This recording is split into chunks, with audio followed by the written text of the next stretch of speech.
అందరికీ మరణాత. దేవుని వాక్యాన్ని ధ్యానం చేసుకుందాం. జకర్యా గ్రంథము 9వ అధ్యాయము 9వ వచనము. నీ రాజు నీతిపరుడును రక్షణ గలవాడును దీనుడనై గాడిదను గాడిద పిల్లను ఎక్కి నీ యొద్దకు వచ్చుచున్నాడు. ప్రియమైనటువంటి దేవుని బిడ్డలారా, ఈ రోజు మనము గుర్తు చేసుకుంటున్న పామ్ సండే ఒక సాధారణ సంఘటన కాదు. యేసుక్రీస్తు ప్రభువు పస్కా పండుగ సమయములో యెరూషలేములో ప్రవేశించారు. అయితే ఒక రాజు వస్తున్నాడు, కానీ గుర్రంపై కాదు, గాడిద పిల్లపై. ఒక రాజును స్వాగతిస్తూ ఉన్నారు, కానీ కిరీటాలతో కాదు, ఖర్జూర మట్టలతో.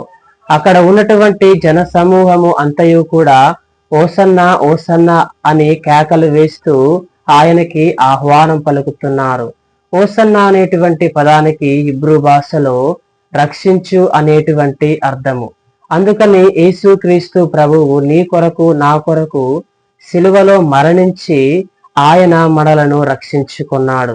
ఈరోజు నీవు నేను కూడా ఆ యొక్క యేసుక్రీస్తు ప్రభువును సొంత రక్షకునిగా మన హృదయములో రాజుగా అంగీకరించాలి. దేవుడు మిమ్మును దీవించునుగాక. ఆమేన్.